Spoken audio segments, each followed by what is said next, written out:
ආයිබෝවන්.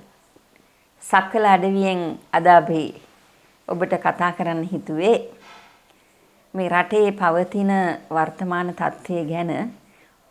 මට දැනෙනවා ඔබ බීතියටපත් වෙලා වගේ කියලා. බය වෙන්න දෙයක් නැහැ අත වශයෙන්.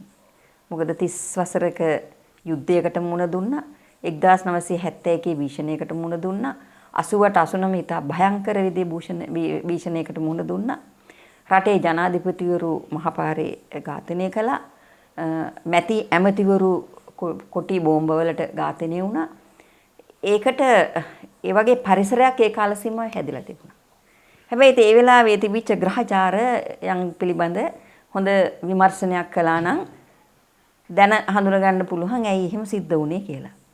අපි දැන් මේ ඉතිහාස පිටුත් එක්ක ජීවත් වෙන්නත් මොකද අපේ මේ ශ්‍රී ලාංකිකයන්ගේ ගතියක් තමයි මේ ඉතිහාසය මතක් කර ඉන්නවා මිසක් ඒ ඉතිහාසයේ හොඳ දේවල් අරගෙන අනාගතයේ ගොඩනැගීමට වර්තමානයේ වැඩ කරන්නේ නැහැ. ඒක දැන් හොඳටම ඔප්පු වෙලා තියෙනවා.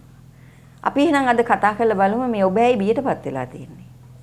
අත වශයෙන් ඔබට බියටපත් වීමට බලපාලා තියෙන එක හේතුවක් තමයි සාමාන්‍යයෙන් මිනිස්සෙක් වුණාම විශේෂයෙන් මේ මිනිස්සයෝ කියන જાතිය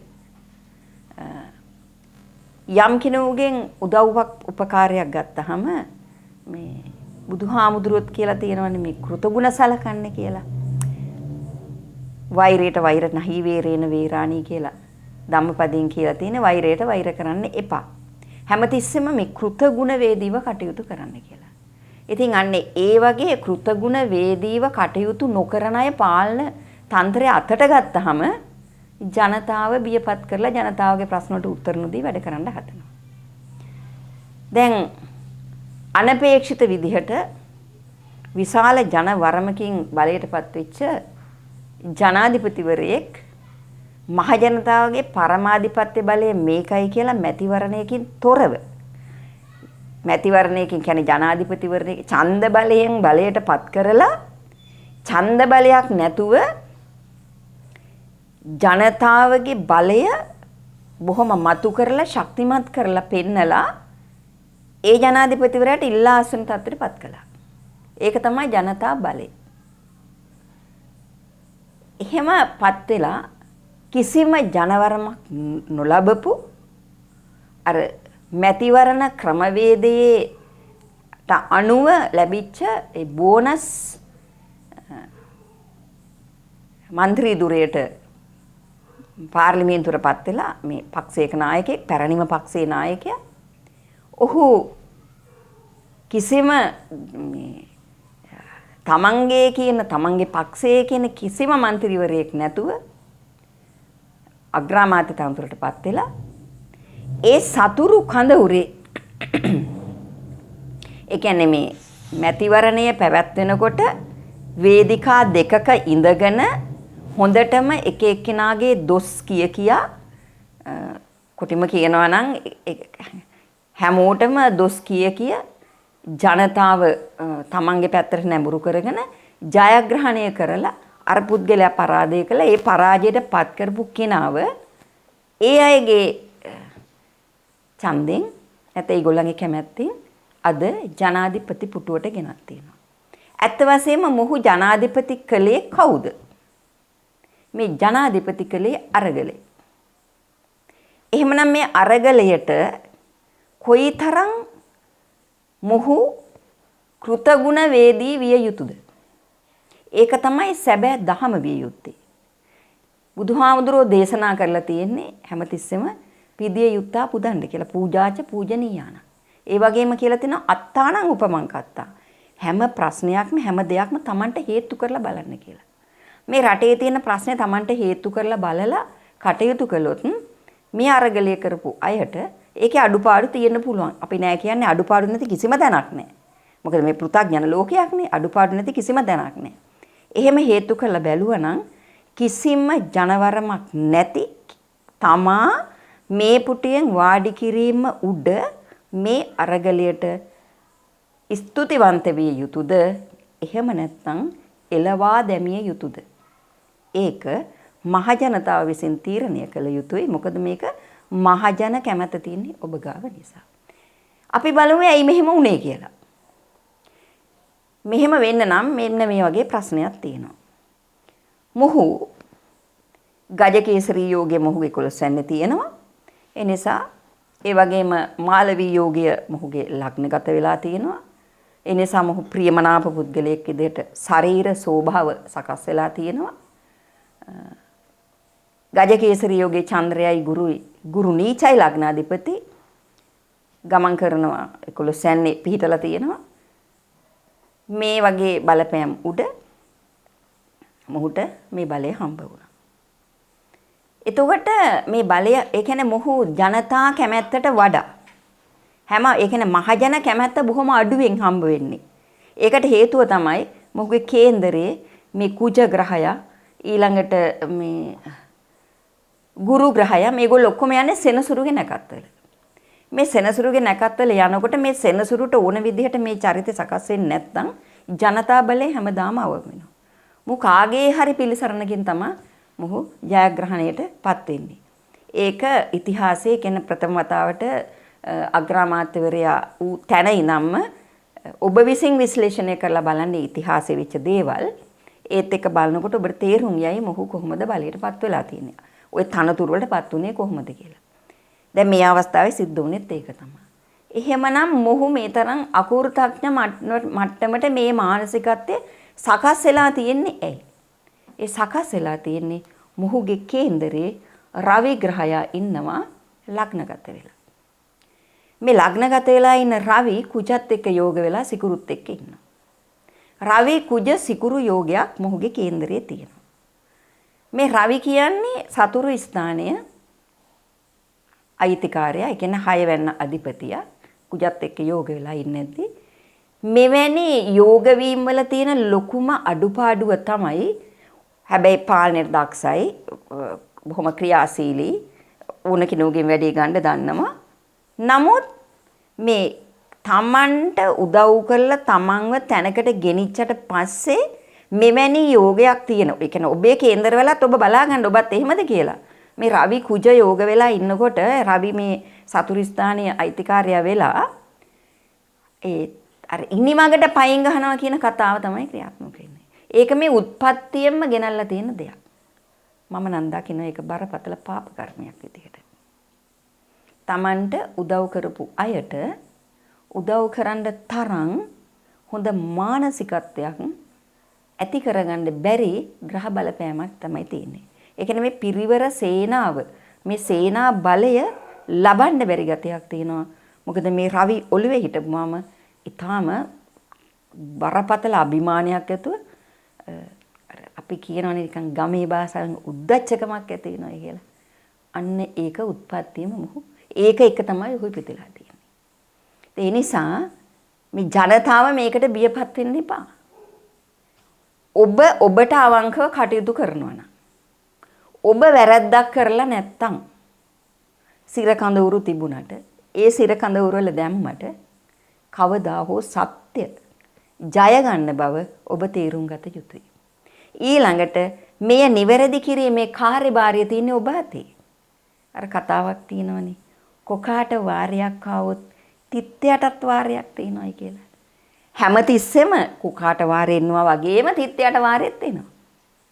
එහෙමනම් ඔබ මෙතනදී නිර්භීත වෙන්න ඕනේ. ඔබ මෙතනදී ඔබේ අභිමානය, ඔබේ ශක්තිය හදා ගන්න ඕනේ මෙවැනි ග්‍රහචාරයක් උඩ. අපි බලමු ලංකා කේන්දරේ, කුම්භ කේන්දරේ. කුම්භ ලග්නයේ තියෙන මේ ලංකා කේන්දරයේ කොහොමද මේ ග්‍රහචාරය හැදලා තියෙන්නේ කියලා. මේ අගෝස්තු 2 වෙනිදාට යුරේනස් සහ කුජ යුද්ධයකට පැටලෙනවා. ලංකා කේන්දරයේ 3 වෙනි අධිපතියා කුජ. මේ අවස්ථාවේ යුරේනස් ගමන් කරන්නේත් මෙතනමයි. ඒ කියන්නේ මේෂ රාශියේ. මේ යුද්ධෙන් බොහොම කාලයකට පස්සේ යුරේනස් ජයග්‍රහණය කරනවා. දැන් මේ කුජ Tamanට අයිති ගෙදර මේ වික්‍රමස්ථානීය ලංකා කේන්දරේ. එතකොට මේ ශක්තිය, මේ බලය යන්නේ රාජ්‍ය නායකයාට. එහෙම තියෙන තැනක කුජ පෙරදිලා යුරේනස් ජයග්‍රහණය කරනවා. මේක මාස 6ක් 7ක් දක්වා බලපවත්වන. මේ අගෝස්තු 2 ක්‍රියාත්මක වෙනවා මේක. එතකොට යුරේනස් නිවේදනය කරන්නේ මොනවද? දේශපාලන බලය. එහෙමනම් මේ දේශපාලන බල කඳවුරු වල ඒ කියන්නේ ආණ්ඩු පක්ෂය ඇතුළත යම් යම් ගැටුම් කුමන්ත්‍රණකාරී දේවල් සිද්ධ වෙන්න තියෙන ප්‍රවණතාවය බොහොම වැඩි. ඒ නිසා මේ අගෝස්තු 2 වෙනිදා සිද්ධ වෙන මේ ග්‍රහ යුද්ධයේ ප්‍රතිඵලය අනුව සතුරු බල කඳවුරු තුලින්ම තමන්ගේ බලය බෙලහීනත්වයට පත් කිරීමේ කාර්යභාරය මේ ග්‍රහ යුද්ධය තුලින් නිර්මාණය වීමට තියෙන ඉඩකඩ හුඟක් වැඩි. හේතුව මේ සෝබා දහමට එරෙහිව කටයුතු කරන්න බෑ. මිනිස්සුන්ගේ සිත් සතන් වල මොන ආකාරයේ අදහස් පළපදියම් වුණත් සෝබා දහම විසින් ක්‍රියාත්මක කරන විශ්ව නීතියක් තියෙනවා. විශ්ව ශක්තියක් තියෙනවා. ඒ බලයක් තියෙනවා. ඒ බලයට එරෙහිව නැගී සිටින්න බොහොම අමාරුයි. එතකොට ඒක මේ විශ්ව ශක්තිය තුල මේ ලෝක ධාතුව තුල මේ ක්‍රියාත්මක වෙන යුරේනස් කියන්නේ බොහොම විශාල ග්‍රහයෙක්. හුඟක් දීර්ඝ කාලයක් එක රාශියක රැඳිලා ඉන්නවා. ඒ තනි පුද්ගලයන්ට නෙමෙයි බලපවත්තන්නේ සමස්තයට. ඒ සමස්තයට බලපවත්තද්දී මේ සිද්ධ වෙන යුද්ධයේදී බොහොම කාලයකට පස්සේ Taman ලැබූ ජයග්‍රහණය නිසි ආකාරයෙන් භුක්ති විඳමින් වැරදි කරන්නට දඬුවම් දීමටත් වැරදි පාලකින් එළවා දැමීමේ කාර්යභාරයට මහ ජනතාව පෙළ ගැසීමට විරුද්ධ පක්ෂයේ ශක්තිමත් කිරීමටත් හේතු වෙනවයි කියන එක මම අවසාන වශයෙන් ඔබට පැහැදිලි කරනවා. මහ ජනතාව වශයෙන් ඔබ කළ යුත්තේ මෙපමණයි. ඔබ බියවීමෙන් නම් වැඩක් නැහැ. බය වෙලා වැඩක් නැහැ. කාටද අපි බය වෙන්නේ? අපි හැමෝම මැරෙන මිනිස්සු. මේ කිසිම කෙනෙක් මොන බලයක් තිබුණත් ඒක සිද්ධ වෙන්නේ කොතනද? ඒක වෙන්නේ කොහොමද? ඒක කවද්ද වෙන්නේ කියලා කියාගන්න බෑ. ඒ නිසා ඒ බිය කියන එක ඇති කරගන්න එපා. කවදා හෝ කොයි මොහොතක හෝ දාලා යන්න වෙනවා. ඕනම කෙනෙකුට සිද්ධ වෙන දෙයක්. ඒ නිසා මේ ත්‍රිවිධ හමුදාවෙන් පොලිසියෙන් ආත්මය ආරක්ෂා කරන්න බෑ. ආත්මය ආරක්ෂා කරගන්න පුළුවන් කරන ලද්දා වූ කුසල් කර්ම වලින් සහ වර්තමානයේ ක්‍රියාත්මක කරන කටයුතු වලින් විතරයි. මේ අවස්ථාව වෙනකොට මේ රට අපේ ලංකාව ඇතුළත ගන්න විට මේ මහ ජනතාව ප්‍රබල කම්පනයකට පත් වෙලා තියෙනවා. ඒ කම්පනයට පත් වෙනවා හා සමාන මේ මහ පොළොව කම්පිත වෙලා තියෙනවා. මොකද මහ පොළොව කම්පිත වෙලා තියෙන්නේ මහ පොළොවට ආදරය කරන කිසිම කෙනෙක් නැති තත්ත්වයට පත් වෙලා තියෙන්නේ. මහ පොළොවෙන් ගන්න ඕන ශක්තිය, බලය, ජීවය ලබා ගැනීම සඳහා ඒකට කිසිම උදව්වක් උපකාරයක් දිගු කාලයක් තිස්සේ ලැබිලා නැහැ. ඒ ලැබිලා නැති නිසා ගොවිතැන් පාළු වෙලා තියෙනවා. ගහකොළ විනාශ වෙලා තියෙනවා. සමස්ත වනය නැති වෙලා තියෙනවා. ඊළඟට මහා බල සම්පන්න සත්තු, ඇත්තු, අලි විනාශ වෙලා තියෙනවා. ඉතින් මෙවැනි වැරදි නිසා, මෙවැනි දුෂ්චරිත නිසා, මෙවැනි පාප කර්ම නිසා මේ සෝබා දහම බරපතල විදිහට කුපිත වෙලා පහර පිට පහර ගන්න තත්ත්වෙට මේ ග්‍රහයන් පෙළගස්සගෙන යනවා. මොකද නැවත වතාවක් ප්ලූටෝ සමග සෙනසුරු ග්‍රහයා යෝග වෙලා සංයෝග වෙලා ලංකා කේන්දරේ 12 වැනි ගමන් කරනවා. ලංකා කේන්දරේ 12 වැනි ගමන් කරනවා. මහ ජනතාව නියෝජනය කරන්නේ දේශපාලන ක්‍රියාදාමයන් ගැන කතා කරන්නේ, වැඩ කරන්නේ. ඉතින් මෙතනදී ජනතාව වෙනුවෙන් ග්‍රහයෝ පෙළ ගැහිලා ඉන්න වෙලාවක පාලක පක්ෂය හිතන්න ඕනේ කරපු පව් ඇති තව දුරට පව් නොකර ජනතා ප්‍රශ්න වලට උදව් කරන්න ඕන, උපකාර කරන්න ඕනේ. එහෙම නොකළොත් කාටවත් බේරෙන්න බෑ කියලා. ඒ නිසා අපිට පාලකයෝ හදන්න බෑ. අපිට ආධ්‍යාත්මික නායකයොත් නැහැ. ආධ්‍යාත්මික නායකයෝ නැති නිසා ආධ්‍යාත්මික වශයෙන් මෙහෙවීම කීමට පිරිසක් ඒක රාසි වෙන්නෙත් නැහැ. ආධ්‍යාත්මික කටයුතු රට ඇතුළත කෙරෙන්නෙත් නැහැ. ඔබ මෙච්චරයි කරන්න ඕනේ. ඔබ මේ ගැන බිය වෙන්නත් එපා. ඔබ තනි වෙන්නත් එපා. ඔබ මනසින් වැටෙන්නත් එපා. ඔබ ඔබේ ආධ්‍යාත්මය අවදි කරන්න. ඔබ ඔබේ ආධ්‍යාත්මය අවදි කරමින් ඔබ ධාර්මික වෙන්න. ඔබ තීන්දුව తీරන ගැනීමේදී හොඳට හිතලා බලලා තව කෙනෙකුට හිරිහැරයක්, කරදරයක්, හිංසාවක් නොවන ආකාරයට තීන්දුව తీරන ගන්න. මේ සමස්තය ඔබ තනිව ඒ විදිහට සකස් වෙලා පෙළ ගැහෙනමෙට විශාල කණ්ඩායමක්, විශාල පිරිසක් ඒ ශක්තිය විශ්වගත වෙනකොට ඔබට යහපත් පාලකයෝ, ආධ්‍යාත්මික නායකයෝ මතු කරලා දී. ඒක මම හිතනවා මේ යුරේනස්ගේ ජයග්‍රහණයත් එක්ක ආරම්භ වෙයි. ඒක ක්‍රමානුකූලව සිද්ධ වෙයි. නිර්භයව, නිර්භීතව ඔබ ඔබේ හදවතට එකඟව කටයුතු කරන්න කියලා මා බිනතු ප්‍රකාශ කරනවා. හොඳයි එහෙනම් ඔබ මම හිතනවා මේ සියලුම ශක්තියින්ට වඩා, මේ ග්‍රහයින්ටත් වඩා, හැම දෙයකටම වඩා ඔබ ඔබේ ශක්තිය අවදි කරයි කියලා. ඔබට ඔබේ ශක්තිය අවදි කරමින් ඔබේ ආධ්‍යාත්මය සංවර්ධනය කරගනිමින් මහ පොළොවට ආදරය කළ ඔබට හැකි ආකාරයෙන් මහ පොළොවේ දායාදේ ලබා ගැනීමෙන් තිර ජීවනයක් ලබා ගැනීමට ඔබට ශක්තිය ධෛර්ය ලැබේවා කියලා මම ප්‍රාර්ථනා කරනවා. ඔබ තනි වුණා කියලා හිතන්න එපා. ඔබ ඔබේ ශක්තියෙන් ඔබ නැගී සිටින්න. සියලු දෙනාටම තෙරුවන් සරණයි.